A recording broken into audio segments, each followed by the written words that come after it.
So, now to something completely different, I might say.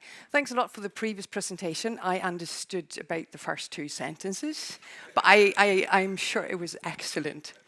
This one you're probably going to understand a lot more about, but it is something completely different. I'm going to talk about the human nature of technology.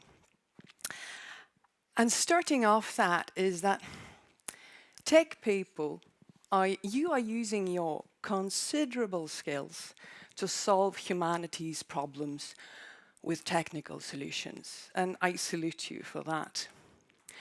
However, people use those solutions in different ways that maybe you hadn't planned them to do, both ingeniously and nefariously. So, how can we succeed at reaching the outcome that we actually wanted? Well, to do that, we need to introduce into the equation a bit more of understanding about human behavior. And that's why I'm standing here. So psychology can actually help us to solve some of these issues. We are quite good at, why people behave the way they do. What influences their behavior? And how can we strike a better balance between people, process, and technology? So I hope that with this talk, I'm going to add a little bit more on your skills when it comes to people and process, because I think the technology part, it sounds like you got it pretty much covered. So who am I? I'm a bit odd. I'm a psychologist working in cybersecurity. We have about 4,000 people in business tech at H&M Group, where I work currently. And one of them is a psychologist, and that's me. So I'm focused on cybersecurity, and I'm focused on behaviors and culture building within security. I have a specialization in behavior design and organizational change. Been working for about 15 years, well, it's actually 20 years now, with leadership, big transformations, and behavior change. And during coffee break, we can also talk about the other part of my life, which is a bit more sort of adrenaline high, working for Doctors Without Borders in different conflict zones and disasters. But that's me. And I wanted to share with you sort of an overview of where we are right now in the business. And I would say that, well, you all know this, that the field of technology is growing exponentially, moving into new areas and growing deeper into depth.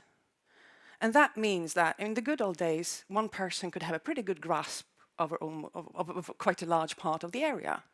But that is no longer possible, and is going to be increasingly impossible to do that. At the same time, it was good that David Jacobi was here yesterday. He gave us a pretty good hands-on experience of that cyber threat is increasing. And it's getting more advanced, more specific, and faster.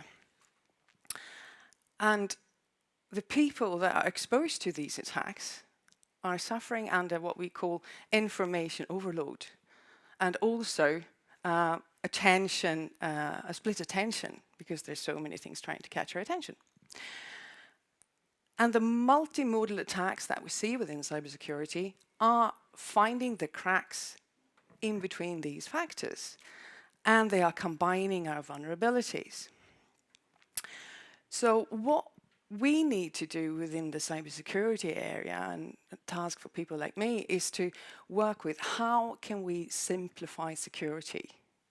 How can we simplify security for professionals, because they are the ones that are building the things we're using, but also for end users? And how can we facilitate security behaviors so that they are actually the easiest thing to do? This demands quite complex analysis, because we need to look at both the people, the process, and the technology. And this means that it's also quite important to try, at the best of our opportunity, to measure our progress as we go along, because it is difficult to do it, to see that we're actually heading in the right direction. So people don't always behave as we predict when we build things. And I don't know, but maybe in this room there have been people who have done workarounds at some point in their career. And of course, at least end users do. You know, maybe you don't. And we all make mistakes. We make mistakes when we design things for other people, and we make mistakes when we use things and in our normal daily lives. So why do we do that? Well, the reasons are many, and it's normally not that we are evil. We make mistakes because we're stressed, because we don't know better, because we're sorely tempted by a really nice offer, because a shortcut is faster, and sometimes because we do not double-check our design with reality. And these are some of the things that entail human risk. And from where I'm standing, I'm seeing that technical risk and human risk are intricately intertwined, because this is what we do when we interact with technology. And that's why it's important that we actually try and measure and analyze human risk and technical risk together in concert, because otherwise we will miss the big interaction area in the middle, in between the person and the technology. So I don't know if you ever felt like this at work. I must admit that I have at times. And I mean, if we want to improve the balance between people, process, and technology, so that we can actually reduce the risk that is existent within our systems, we need to recognize human risk, which is things like not knowing, making mistakes, taking shortcuts, due to stress, social pressure, upholding appearances, resistant to change, or cumbersome systems. Let's not underestimate that one. This interacts with technical risk. So, for example, one very common thing that I run into is that we find a risk and we try to mitigate it. And we try to mitigate it by putting in strict technical controls. And if we do that without checking what kind of effects will this have on the people using this system, we risk putting into effect a function that will be cumbersome and take more time for the user. And what happens then is quite common that people find a way around, because we don't like wasting time on things that are cumbersome. And that means that the only thing we do when we put into effect a strict technical control is that we shift the risk from the technical side to the human side. And it looks good on paper, but it doesn't make such a big difference in reality. And it's the reality that counts. When I look at how do we measure human risk then, there's actually not that many measurements on human risks, and it's quite evident that people are still sort of developing it. And the few ones that I've seen are, to be honest, not that great.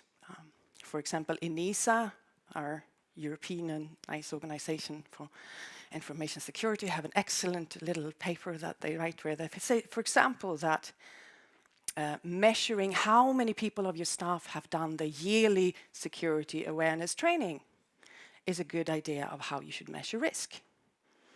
And I say, well, you do that in January. How much does that influence your behavior just before Christmas? About zero. So human risk should be measured together with technical risk.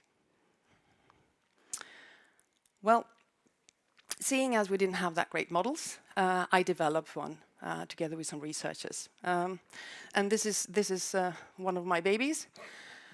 What we did do was looking at what are our top risks. You will probably recognize them, they're quite generic. Like social engineering, credentials handling, poor information handling, things like that. From that, deduct what are the key security behaviors that are involved in these kind of situations. Secondly, get a baseline. Start measuring them. But not just measure the behaviors. Try also to capture some of the factors that are influencing these behaviors that we talked about before, like stress and those parts. And when we have our measurement, look at, okay, where do we have our problem areas and how can we actually increase behavior adoption, normally using behavioral science, so that we can be more effective. Because we know when we know we have problems, it's much easier to solve them correctly. And then we follow up the metrics and we adapt the actions accordingly, of course. So we are just at a prototype stage.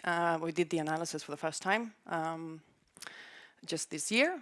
And looking at the results, for example, for my function, which is business tech, where we have about, I don't know, like 3,500, 4,000 people, we had a couple of behaviors that we thought would be, evident, obvious, well adopted.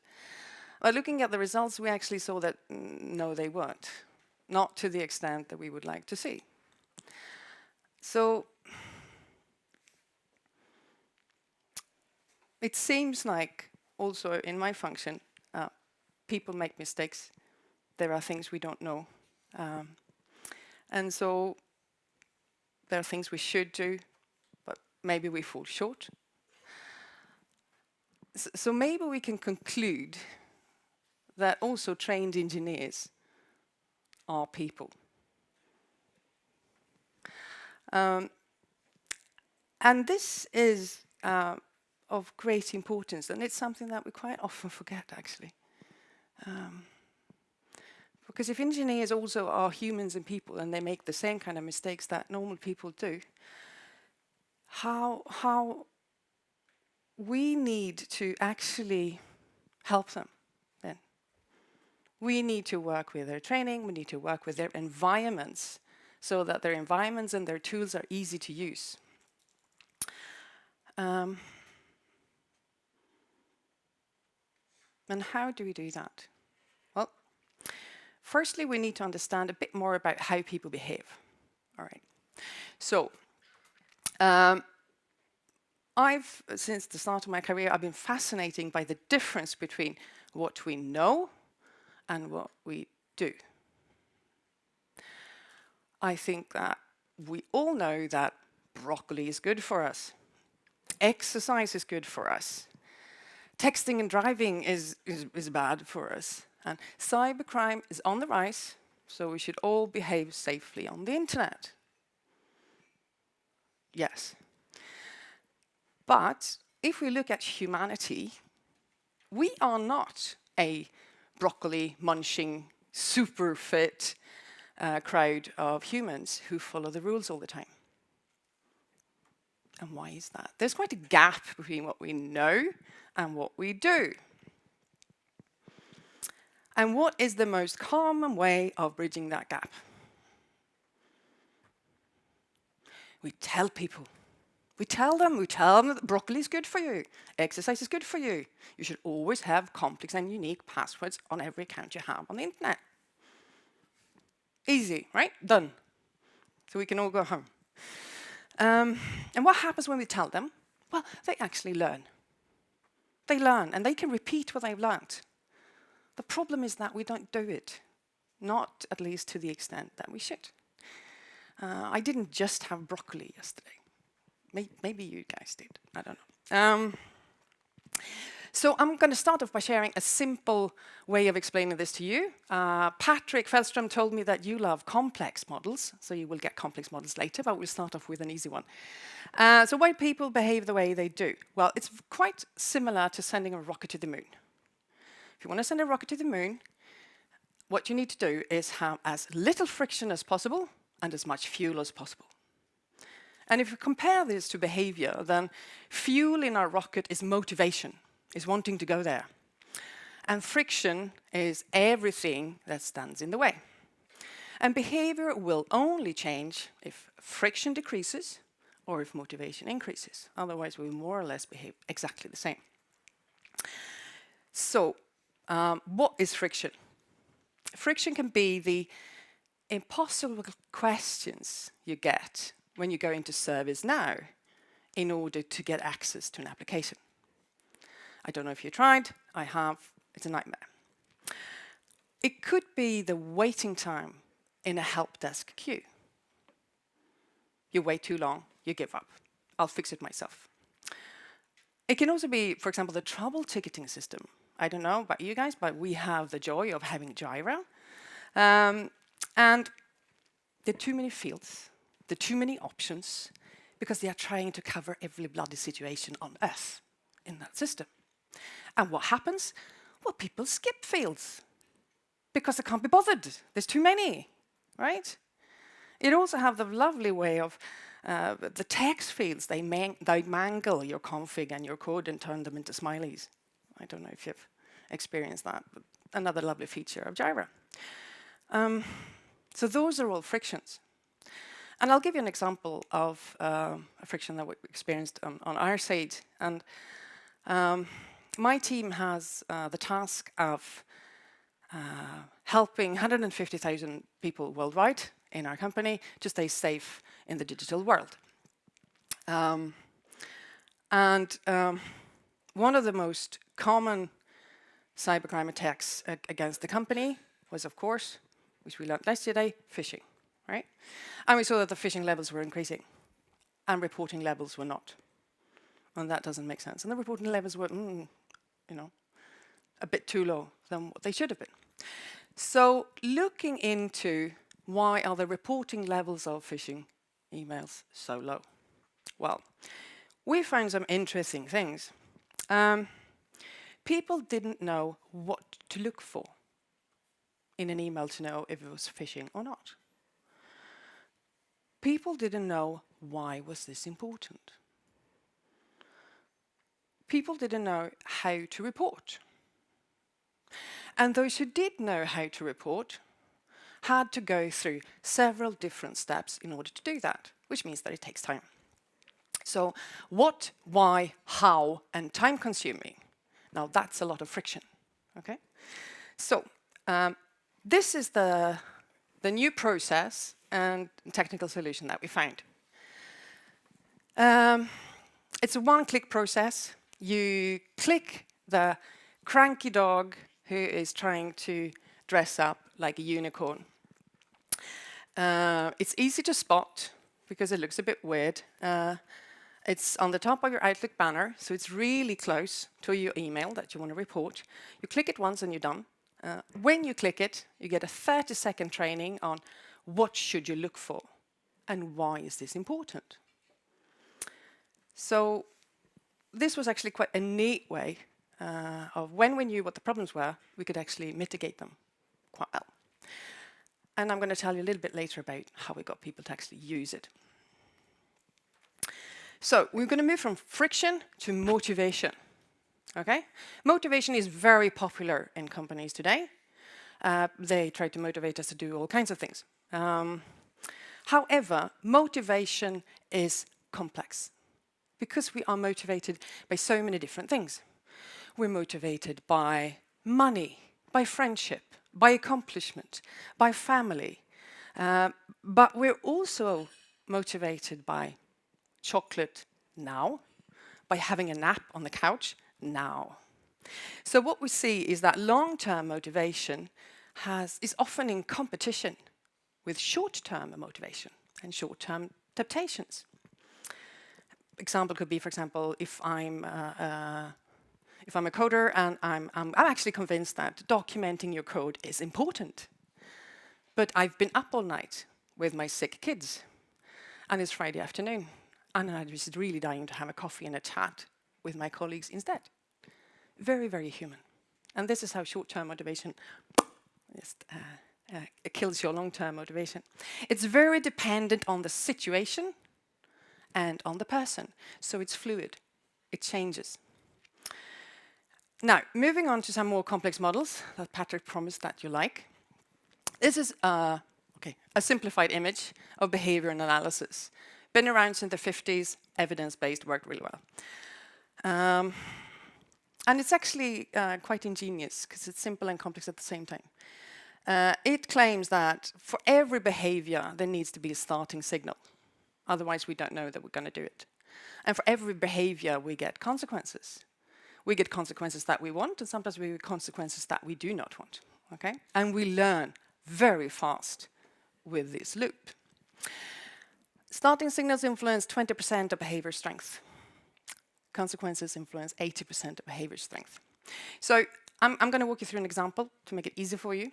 The example of having bad passwords. So say, for example, that Michael wants to go into a website to shop for some nice electronics. He gets a prompt about that he has to set a password. He knows that this is important because his company has told him quite a few times. He also knows, though, that if I'm going to set a really complex password and a unique one, I'm quite likely to forget it the next time. And I have to go all through the process of resetting the password, right? And why should I even do that? So I don't get hacked? Well, I've never been hacked. Nobody I know has been hacked. So it's not very likely, is it? Nah, it's not very likely. So what do? Well, you set your son's birthday, and you can really fast get onto the nice site and do some shopping. Okay? So what we see here is that when you set a bad password, you have very strong consequences that helps you to do that. You avoid losing time, you avoid feeling stupid because you forget your passwords, and you avoid the hassle, and you get things really fast that you really want. So, companies are very good at starting signals. We are very good at telling people what to do. We're good at training, we're good at making policies. But we're not that good at looking at consequences. And if we do not look at consequences, we are most likely to fail. And this is why you guys haven't done it, but some people have, a lovely technical solution that actually looked at people's behavior. Password managers, YubiKeys, excellent way of reducing friction and making this easy for people. So moving on. So what do we need to do? We need to investigate on the behavior and process side. Okay? We need to look at what kind of frictions do we see in a process? How do people actually behave? Where do we have frictions? What are the motivations when people use the technology that we've created? Observe, think, ask, listen. Where do people go off track? Where do we have vulnerable situations? When they succeed, what is it that they do? And what helps them to be successful? Okay? So when we've done our scaffolding, our investigation, then we move into something sort of solutions. How do we do that? And the first thing we need to do is to recognize that striking a balance between people, process, and technology to reduce human risk. We need to recognize that today there's an unbalance. Okay. Technology has the highest weight and is accorded the most time when we build things. So one way of balancing this a bit is to start investigating the people and the process side. And when you have done that, you start scaffolding, and that means that you try and find several different factors that help people to do the right thing. And they are most likely not only on the technical side. Okay? For example, looking at friction, looking at do we have positive consequences for people when they do this? Are there good starting signals? And perhaps you could also consider making the wrong behavior more difficult to do. So I'm going to give you a little bit more of a complex model. This is the COM-B model by Michi from 2011, very much widely used in the world, where we look at several of these different factors. The first one being capability. And we're going to go back to the example of the phishing and reporting that we talked about before. How did we actually get people to use this lovely little button with a cranky unicorn faking pug?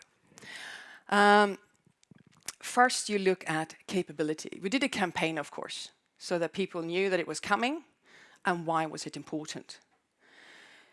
We trained people on a very small behavior with a very easy instruction. Click the button if the email looks weird. Pretty easy.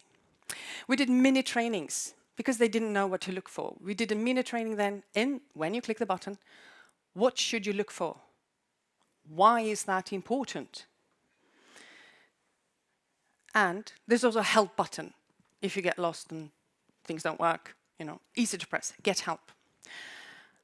But capability doesn't help if you are working in a difficult environment.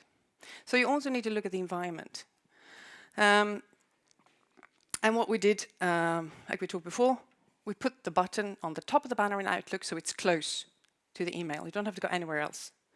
It's one button to press, it's a one-click process, that's all, done. It's a cranky dog, it's kind of visible, it works that way. But we also look on the social side, right? Because it's important what your colleagues think of this. It's important what management thinks about this, right? So the social part of culture is extremely important when we want to increase behavior adoption.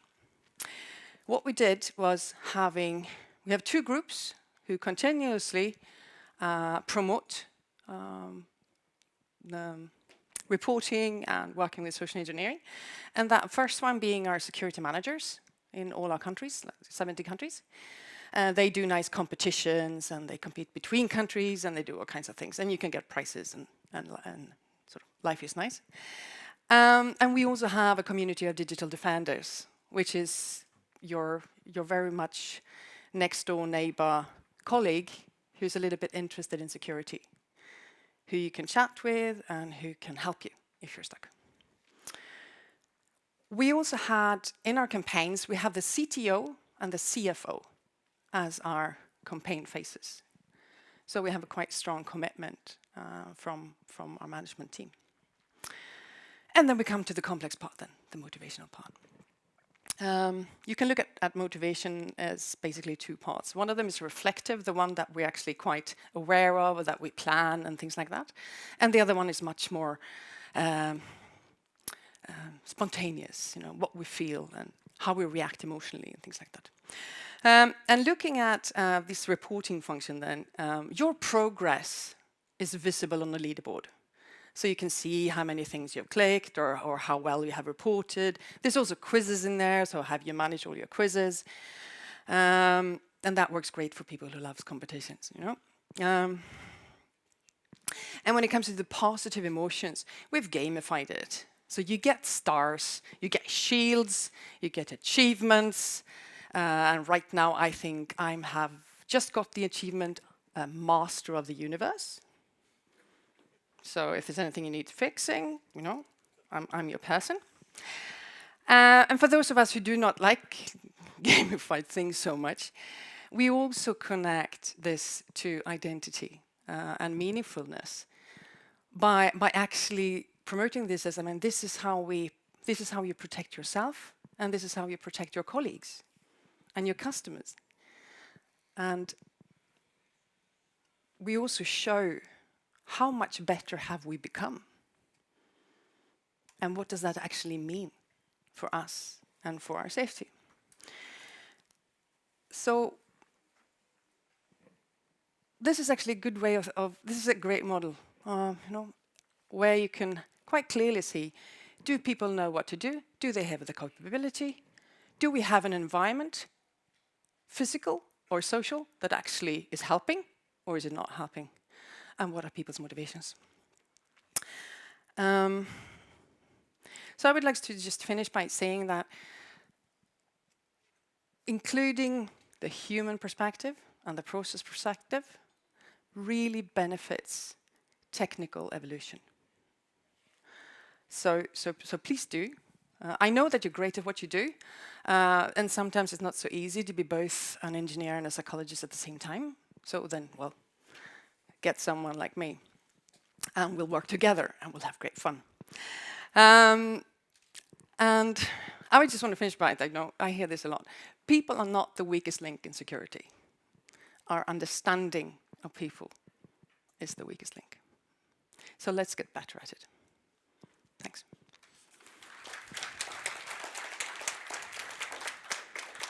Thank you, Monika. Are there any questions for Monika? Microphone here, please, ma'am. Just to Michael, thanks. I have a concrete example and more about how to sell this to decision makers. So we had, where I lived, people would walk across the grass because that was the shortest path. And the decision makers on the board that administrated this, they wanted to put up fences and stuff to stop people walking across the grass. And in the end, they tried some of this, it didn't work. And in the end, they ended up just putting a gravel across where people were walking anyway, because people were, you could tell them they were lazy or something, they were efficient, they were walking the shortest path. How do you sell this to decision makers that they should just give in to human behavior that is just natural to all of us, and in some cases it's not worth fighting because it's not going to work anyway? That's one of my challenges during the past 20 years. Well, I think that there's different ways. If you talk to the CFO, you talk about money and what it costs that we make solutions that doesn't work. If you talk to the CEO, you talk more about how can we become successful in the market. What does this mean to our users? What does this mean to our people? If you talk to the HR director, you talk about how will this influence people staying or leaving within the company. So, sorry, we're trying to sell people who are in power that they don't have power. That must be really hard. It is, but I mean, they're people too. And they have also walked on that path across, you know? We've all done it. And if you can start talking about that and making people realize that, I mean, this is something we all do. And the best way is to build things that actually fit people, because then they will use it in a good way. So that one would be my go-to solution. Thank you very much, Monika. Please join me in thanking Monika for her presentation. Thank you so much.